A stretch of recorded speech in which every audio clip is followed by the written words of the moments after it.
చేస్తున్నావు? మళ్ళీ పరిస్థితిని చూసి నువ్వు కృంగిపోతున్నావేమో. దేవుడు నీతో మాట్లాడుతూ ఈ రోజు నీ దగ్గరకు వచ్చి నీతో మాట్లాడుతున్నాడు. నీ స్థితి మార్చడానికి నీ దగ్గరకు వచ్చి నీతో మాట్లాడుతున్నాడు. తను ఏం చేయబోతున్నాడో నిన్ను ధైర్యపరచడానికి నీ దగ్గరకు వచ్చి మాట్లాడుతున్నాడు. నువ్వు ఎప్పుడు ఇట్లాగే ఉండిపోవున్నానా, నిన్ను నేను ఇంకా ముందుకు నడిపిస్తానని నీకు పరిపూర్ణంగా వివరించడానికి ఈ రోజు దేవుడు వచ్చి నీతో మాట్లాడుతున్నాడు. అందుకే ఆయన ఏమంటున్నాడు, విశాలమైన స్థలమునకు ఆయన నన్ను తోడుకుని వచ్చాను అనే దేవుడు వాక్యము ద్వారా సెలవిస్తూ, ఆ తర్వాత నేను ఆయనకు ఇష్టడను కనుక ఆయన నన్ను తప్పించెను.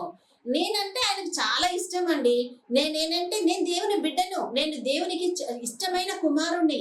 నేను ఆయనతోనే ఉన్నా, ఆయన సేవ చేస్తున్నా, ఆయన చెప్పిన పనే చేస్తున్నా, ఆయన చెప్పిన మార్గంలోనే నడుస్తున్నా, ఆయన వెళ్ళమన్న త్రోవలలోనే నేను ఉన్నానని అనుకుంటున్నారేమో. ఇంకొంచెం ముందుకు కదలరండి బ్రదర్. దేవుడి దగ్గరలో నిలబడండి. మీరు దేవుడి దగ్గర మీరు చేస్తున్నది ప్రతి ఒక్కటి దేవుడు ఎంచుకుంటున్నాడు, ప్రణాళిక సిద్ధపరుస్తున్నాడు మీ కొరకు. అటువంటి దేవుడు మిమ్మల్ని విడిచిపెడతారని ఎందుకు అనుకుంటున్నారు? ఎందుకంటే మిమ్మల్ని విశాలమైన త్రోవలోనికి దేవుడు నడిపించబోతున్నాడు. ఎందుకు? మీరు ఇష్టమైన వారై ఉన్నారు కాబట్టి దేవుడికి. అందుకే ఈరోజు ఏ విషయానికి కృంగిపోన అవసరం లేదు.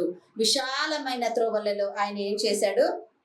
విశాలమైన స్థలమునకు ఆయన నన్ను తోడుకొని వచ్చెను. ఎందుకంటే నేను ఆయనకు ఇష్టడనై ఉన్నాను కనుక ఆయన నన్ను తప్పించను. నువ్వు ఈరోజు ఏ స్థితిలో ఉన్నావో, నువ్వు దేవునికి ఇష్టమైన బిడ్డవు, కుమారుడవు అయితే నీవున్న పరిస్థితుల్లో నుంచి నిన్ను తప్పించి విశాలమైన ఆశీర్వాదములోనికి నిన్ను దేవుడు నడిపించబోతున్నాడు. అందుకొని ఆయన మహిమపరచండి. ఇటు దేవుని కృప మనందరినీ ఆశీర్వదించును గాక.